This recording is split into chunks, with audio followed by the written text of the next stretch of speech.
Campbell Valley Park is a prime destination for geocaching in Canada's BC Lower Mainland.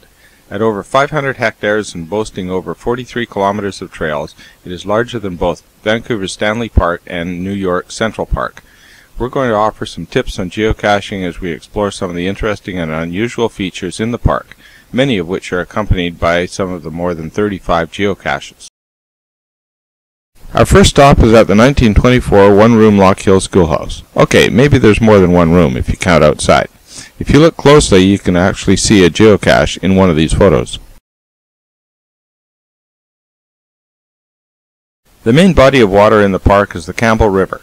Today it is a very wide marshy valley, perfect for birds, deer, fish, raccoons, beaver, and the like.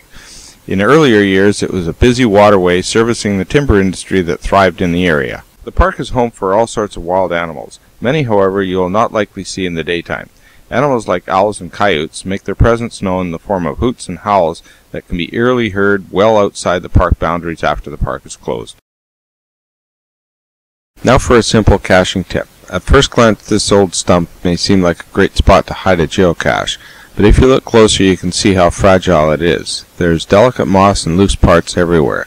The natural appearance would be very hard to reconstruct once it had been disturbed. Not to say that a cache could not be delicately hidden here, but more that the hider has no control over how others will search for it.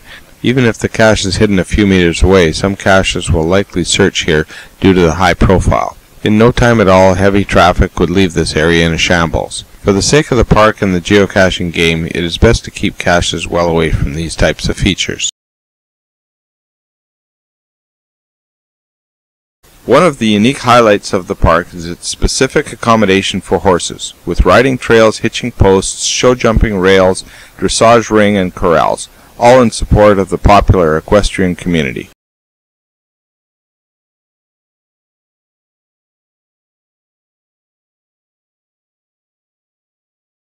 The Spirit of the Horse Memorial Garden attests to the dedication of this popular lifestyle in the form of commemoratives to these majestic companions.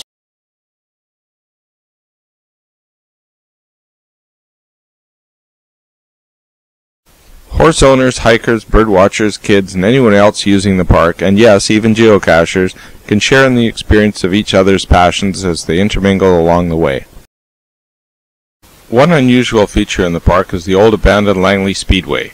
It was hugely popular in the early 60s and 80s, and it has even hosted some NASCAR events.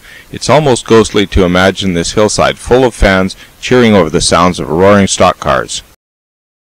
Now here's another geocaching tip. A common term used by geocachers is geosticks, or georocks, or geo-whatevers. It refers to the way a cache is hidden using natural materials found in the area. We'll look at 3 different ways to naturally camouflage a cache. Each will offer a different level of find difficulty. The first is light leaf and needle mulch from the surrounding area. This cache would be very difficult to find even for the advanced cacher. This hide technique is not recommended, as it will often result in the forest floor being completely overturned.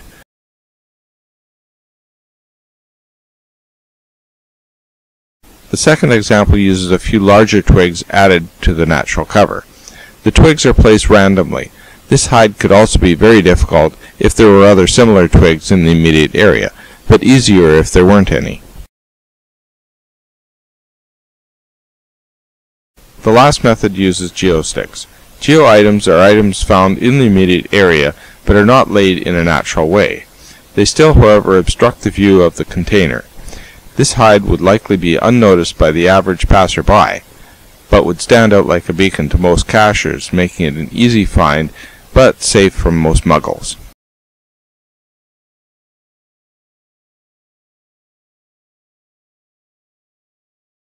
Our next stop is the very picturesque 1885 Anand Rolat Heritage Homestead, with its period farm machinery, barns, and gardens. We hope you are enjoying this brief first in a series video of the many places geocaching can take you. We realize that most of you do not have the opportunity to visit Campbell Valley Park in Langley, British Columbia, Canada, but have a look around in your own community for any unsuspecting area. You may be pleasantly surprised at what you find, and if there are caches nearby, you can be pretty well assured that there is something of interest to discover. We'll finish off with a last geocaching tip.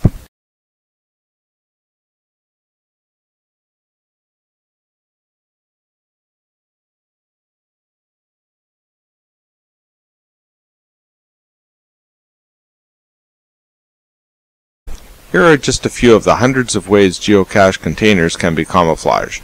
Some containers are replicas of natural objects such as this georock.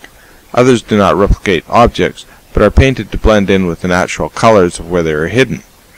Paint is often used for this, but another popular method is the use of camo tape, which comes in various colors and patterns and can easily be carried and applied in the field. The cache items we have demonstrated are a very small sampling of what is available from Worldcaching.com, your everything caching supply site.